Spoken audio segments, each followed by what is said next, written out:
A black woman walked into a luxury car showroom. No driver, no designer handbag, no diamond ring. Just a pair of white shoes worn thin at the soles, an old denim jacket, and a gaze so calm it made the entire room uncomfortable. She didn't say who she was. She simply asked, "That silver coupe over there, is it still in stock?" The receptionist glanced at her, then sent a subtle look to the manager.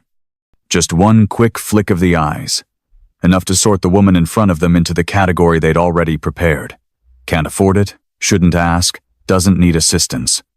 The manager, white, neatly dressed, with a smile trained to perfection, approached. She smiled. Her voice was cold. "That one starts at $138,000.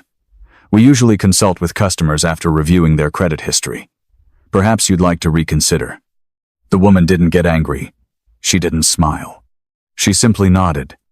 "Oh, is that so? Thank you." She pulled out her phone and made a call. No one understood why. Just 15 minutes later, the regional CEO personally walked into the showroom.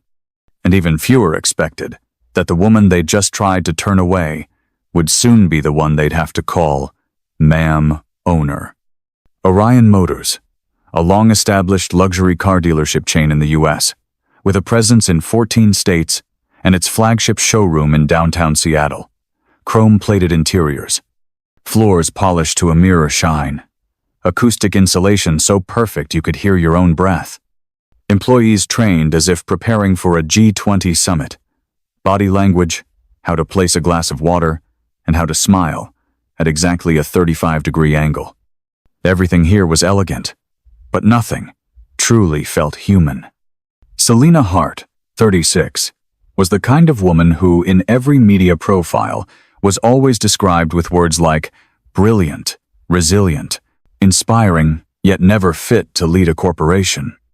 She built a fintech company from the ground up, faced 17 rejections from venture capital firms, presented in front of all-male, all-white boards, who still referred to her as that sharp young lady. She made it onto the 30, under 30, then the 40 under 40 lists. And still, she had to wear a light gray suit and a prominently displayed name tag at conferences she was sponsoring, or risk being mistaken for the catering staff. Selena wasn't angry. She was used to it. But she was done being used to it. When she sold her company after 8 years of running it, everyone assumed she'd retire, invest in real estate, maybe become a high-profile consultant. Instead, she chose a quieter path. She funneled capital through an anonymous investment fund, and through 3 layers of legal entities, she became the new owner of Orion Motors. She didn't send out a company-wide announcement. No executive meetings. She called just one person, Marcus Bell, the same man whose job application had once been rejected by Orion's Seattle branch for not having the qualifications to sell luxury vehicles.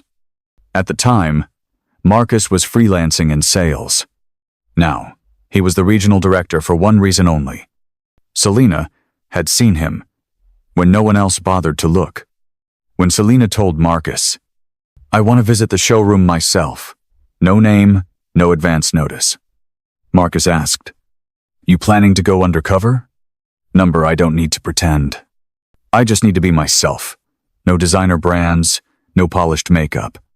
I want to see, if I'm not someone they expect, who here has the courage to still open the door." She hung up. And that Tuesday morning, under a gray sky, Selena walked into the flagship Orion Motors showroom, the place that had once rejected Marcus, and the place where no one like her had ever walked in without a security escort. No one knew who she was. And that was exactly what she wanted. The revolving glass doors of Orion Motors slid open, letting in the crisp morning air tinged with the scent of new leather-polished floors and freshly brewed espresso from the reception counter. The showroom floor gleamed, reflecting every footstep. Overhead, cool bluish-white lights cast a sterile sheen on everything, making the space feel more like a stage, and Selena Hart had just walked in as a character no one had written into the script. She wore a worn denim jacket, slightly faded white sneakers, and dark khaki pants. Her hair was pulled into a neat high bun. No heavy makeup, no jewelry. No one turned to greet her. The receptionist glanced at her for a second, then went back to arranging folders. A sales rep chatting with a sharply dressed middle-aged couple stole a quick look at Selena, pressed his lips into a line, then returned to his pitch without missing a beat. Selena wasn't surprised. She strolled slowly, her eyes grazing the rows of cars displayed like sculptures. A silver coupe, a matte black SUV, a pearl-white sedan with deep burgundy interior. Each car had a spec board by its side. Starting at $138,000, AI, powered driving system, full autonomous mode available. She had just reached out toward the handle of the silver coupe when the sharp click of high heels echoed across the polished floor. "Hello." A woman's voice rang out, crisp, composed, executive, assistant, precise. "Can I help you with something?" Selena turned.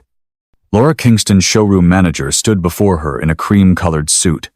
Sleek, straight hair, beige heels, and light, but deliberate makeup.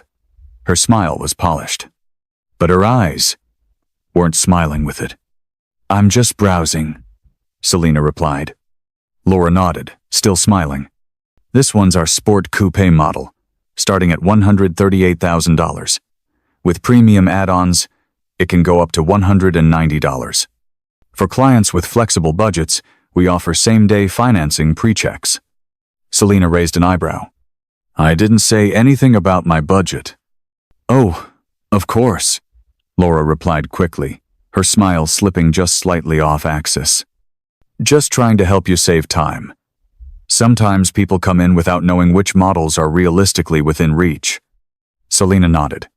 She knew this routine well. No direct insult.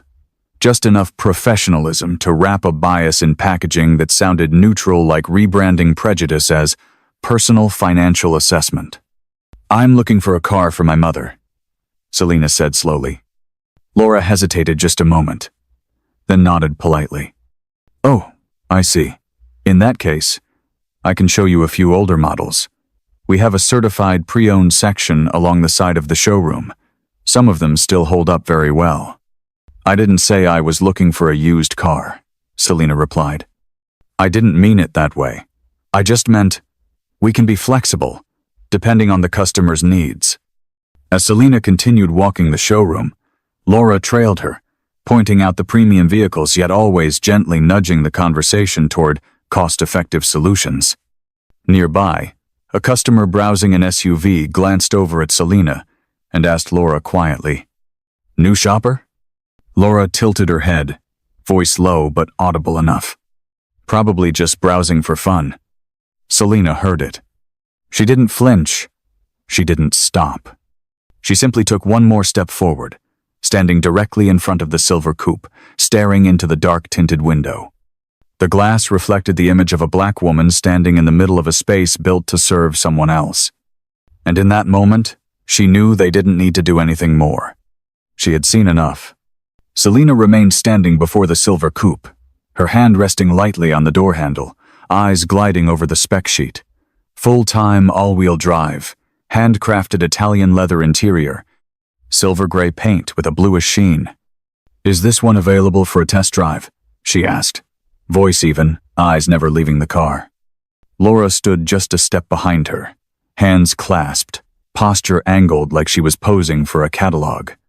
Typically, customers who wish to test drive one of these will book in advance and provide financial clearance documents. "I need an appointment?" For this segment, yes. We usually reserve test drives for VIP clients, or those with pre-approved credit profiles. She paused slightly, then added like tying a bow on a barbed gift, to save time for both sides. Selena turned not to argue, just to look more closely at the face representing an entire system. She nodded, as if mental note no pen required. Laura smiled, thinking the conversation had ended neatly. Then a male customer, salt and pepper hair, gray suit, pulled up in a brand new SUV from the garage and stopped beside them. He glanced at Selena, at her shoes, then asked Laura, "She work here?" Laura gave a light laugh, lowering her voice but not enough that Selina couldn't hear. Oh no, probably just browsing for fun. People who come alone usually are. Selina didn't move. Her eyes stayed fixed on Laura. And for the first time, she spoke a sentence that wasn't a question. I'd like to speak to the highest-ranking manager here. Laura paused for a beat, then chuckled a sound laced with surprise and a hint of pity. I'm the floor supervisor today. There's no one higher present at the moment. Then, it sounds like I'm speaking to exactly the right person who needs to hear what I'm about to say. Laura crossed her arms. Are you planning to file a complaint? No, Selina replied. I'm here to confirm something that in this place, a person's worth is first judged by appearance and only then by need. Laura scoffed lightly. I don't discriminate. I'm just following policy. Which policy states that a customer wearing a denim jacket isn't qualified to test drive a car? Laura stayed silent. Her eyes tightened slightly, not out of anger, but because she'd been yanked from her comfort zone of polished professionalism. She exhaled. I don't think you're here with serious intent to purchase. And if there's nothing specific, I'd ask you to leave the showroom. We aim to maintain a calm environment for other customers.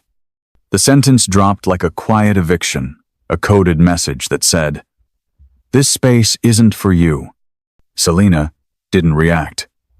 She didn't storm off. She simply stepped back, pulled out her phone, dialed a number. Her eyes never left Laura. Marcus, she said, calm and clear, no change in pitch. Can you come to the Seattle showroom right now? Yes, that's right. I think it's time we hold a full staff meeting, here, on site. Then she ended the call, and turned back to Laura, saying nothing more. But the way she looked at her, for the first time, made Laura realize she was no longer the one in control. 15 minutes after the call, the showroom's glass door swung open once more. This time, no one casually looked away. Because the man who walked in was Marcus Bell, gray suit, tall frame, eyes sharp as steel. Marcus wasn't the kind of person who made unannounced appearances. As the regional executive director, he was known for being booked solid, always shadowed by an assistant. So his arrival, alone and unexpected, sent a ripple of tension down every employee's spine. Laura straightened her collar. She stepped forward quickly, her expression shifting instantly into welcoming VIP mode. Marcus, I didn't know you were coming today. What an honor. Can I show you to the private office? Marcus didn't stop. He walked right past her, his eyes not even pausing on her strained smile. He made his way to the center of the showroom, where Selina still stood posture tall, gaze fixed on the silver coupe, as if she'd never been asked to leave. Marcus came to a halt beside her. Every eye in the room turned toward them. The air felt like the tense surface of water, moments before a violent downpour. Selina gave a subtle nod. Marcus turned around. His voice rang out. No microphone, no raised pitch, just clear, undeniable authority. Good afternoon, everyone. I'm going to interrupt the floor briefly for an important announcement. He looked around. Staff froze mid-task. A customer reached for their phone to record, then stopped, sensing this was something beyond a typical sales moment. Marcus continued. I'd like to formally introduce you all to the new owner of Orion Motors. He gestured beside him. This is Selina Hart. Everything seemed to freeze. Laura opened her mouth, but no words came out. Her eyes blurred, as if the showroom lights had just dimmed. A receptionist dropped the pen she was holding. Lenath young staff member gasped quietly, unsure whether to bow her head or remain still. Only Selina stood calmly, showing no triumph, not looking back at anyone, only saying one sentence oft, but sharp enough to silence the entire room. I came here to find a car for my mother. She paused for a moment, then turned to face Marcus and everyone else in the room. But before I give her that car, I needed to be sure that the place selling it is one where if she were to walk in wearing an old coat, without a known name or visible wealth, she'd still be welcomed like anyone else. Laura clenched her fists, her face draining of color. Selina walked slowly toward the silver coupetha, very one she had been denied a test drive in. Her hand rested gently on the door handle, claiming her place without saying another word. And in that moment, not when her identity was revealed, not when Marcus made his announcement, but when Selena moved as if she were still the woman no one wanted to serve, the entire showroom finally understood. They hadn't failed because they didn't know who she was. They had failed because they didn't think she ever deserved to be asked, "How may I help you?" in the first place. 30 minutes after the announcement, an email landed in the inbox of every employee at the Seattle branch, sent directly by Marcus. Subject: Emergency meeting. Second floor. Starting now. No exceptions. The large conference room, lit by stark white lights, was the kind of place people usually entered to hear about KPIs and next quarter's targets. But today, no one held a pen. No one looked at the projector. Every pair of eyes was fixed on the woman standing at the head of the table, Selena Hart. No introductions needed. No name tags required. Everyone knew. Selena set down a bottle of water on the table without opening it. She looked around, not into each person's eyes, but straight through them, as if she were staring into the root of a shared culture. "I didn't call this meeting to fire anyone," she began, her voice not sharp, not soft, but steady, like the floor beneath their feet. "I'm not here for apologies either, because apologies can't do what a kind look can accomplish from the very beginning." Laura sat to Marcus's left, hands tightly clasped. A few employees tried to maintain neutral expressions. Lena's young associate kept her head down, not out of shame, but because her emotions were welling over. Selena continued, "You don't need to remember my name. What I need you to remember is this. I walked into this place as someone unwelcome yet. I am the person who pays your salary." No one moved. No phones buzzed. Not a single chair creaked. And if that makes anyone feel uncomfortable, good, because discomfort is the first step to change. Selena's gaze shifted to Laura, not accusatory, not humiliating. "I don't think you're a bad person. I think you're used to a world where service comes with a skin tone, a dress style, and an accent. And now, I need you to get used to a different world." Marcus gave a small nod, signaling a handoff. "Laura will not be leaving the company, but starting next week, she'll rejoin as a trainee under Lena's supervision." Lena looked up, stunned.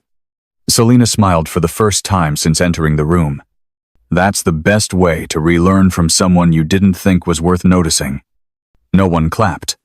No one objected. Because in that moment, everyone understood this wasn't a meeting. This was a mirror.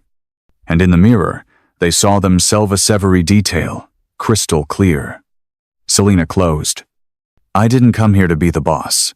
I came to make sure that my mother or anyone like her can walk into a place like this and be invited to sit down, not shown the door." She walked out of the room. No one followed. No applause. No need for fanfare. Because the people who truly create change don't need to make declarations. They just have to be quiet enough to make others hear their own conscience. 2 weeks after the meeting, the Seattle branch of Orion Motors was no longer the same. The signage still glowed. The luxury vehicles still sparkled behind polished glass. But what had changed was the way people looked toward the door each time someone walked in. Selena didn't give orders like a CEO. She didn't need to. Instead, she introduced a new program. Its title was posted right beside the front desk. Orion Inside Out, seeing people from the inside. We begin with why you cannot the wallet you carry. Every employee, including management, was required to attend retraining under the new assumption-free communication policy. No more asking customers about their budget in the first sentence. No more steering them toward pre-owned inventory, unless they specifically requested it. Laurath, same woman who had once asked Selena to leave the showroom now, wore a trainee's uniform. She stood behind Lena, the colleague she'd never bothered to remember by name. Lena didn't teach her how to sell cars. She taught Laura how to look someone in the eyes without glancing at their shoes first. One day, while Laura was standing behind the desk, an elderly man walked in wearing a worn coat and an old beanie. Laura hesitated, instinctively starting to turn away. But Lena, in a gentle voice, said, "Try again." Laura stepped forward. "Good afternoon, sir. What can I help you find today?" The man opened his worn bag and pulled out a portfolio. Inside were financial statements, 6 digits deep. And he said, "I'm here to buy a car for my wife. Today's our 40th wedding anniversary." Laura nodded. For the first time, she didn't know what else to say. Except, "It would be my honor to help you." Marcus oversaw the entire process but never rushed it. Selena visited once a week, not to audit, but to observe. She took notes, spoke with the security guard, asked the barista what they'd noticed had changed. One day she asked Lena, "Where do you think the change truly began?" Lena answered without hesitation, "It didn't start with you. It started when you didn't fire anyone. You let them stay and see themselves." Selena nodded. She didn't feel proud. She just understood. No system ever truly changes if people are still allowed to bow their heads and apologize without having to change their behavior. At Orion Motors now, every welcome begins with a single question. "What brings you in today?" "No more." "What's your budget?" "No more." "Do you have an appointment?" Just, "What brings you in today?" And that's how Selena redirected the course of an empire that had been steering the wrong way. 6 weeks later, a quiet Friday afternoon, the glass doors of Orion Motors swung open. No one looked up right away, customers came in regularly, and the evening breeze still drifted through the polished showroom. But this time, something was different. The person who stepped in was an older woman. Brown coat, canvas shoes, silver hair gently pinned back, slim figure. She carried a small fabric tote and held a crumpled colored flyer in one hand. She paused in front of a gray sedan, her fingers trembling slightly as they brushed the price tag. A staff member approached her. Not Laura, not Lena. Just a new hire, someone whose name wasn't widely known yet, but who had been brought in under the very system Selena had rebuilt. "Hello, ma'am. Can I help you with anything?" The woman turned around, visibly unsure. "I'm not sure. I'm just looking. This car, does it need a down payment?" The staff member smiled gently. "No need to rush, ma'am. If you're interested, I'd be happy to walk you through all the options. We start with why you came in, not what's in your wallet." The woman looked up, and in her eyes was something fleeting, not surprise, but a kind of quiet relief few places ever offer women like her. From above, behind the mezzanine glass, Selena stood still, watching. She didn't need to step in, didn't need to remind anyone who she was. Because if the system could respond like that to the very first woman who walked in with no name, no credit card, no spending power pre-approved, then she knew. Her work was done. Selena left the office before closing. In her hand was a small keychain. The silver coupe from before now rested silently in the garage, waiting for the right moment to roll into the sunset. Not for her, for her mother. Her mother had once said, "You don't have to prove anything to anyone, baby. Just make sure that one day, no one else has to prove they're human, to be treated like one." Selena smiled softly. The wind tugged gently at her coat, but her eyes stayed warm. When a black woman walks into a place of luxury, and the system greets her with a smile, not suspicion, that's when you know it wasn't she who changed. It's the world that finally started learning how to see.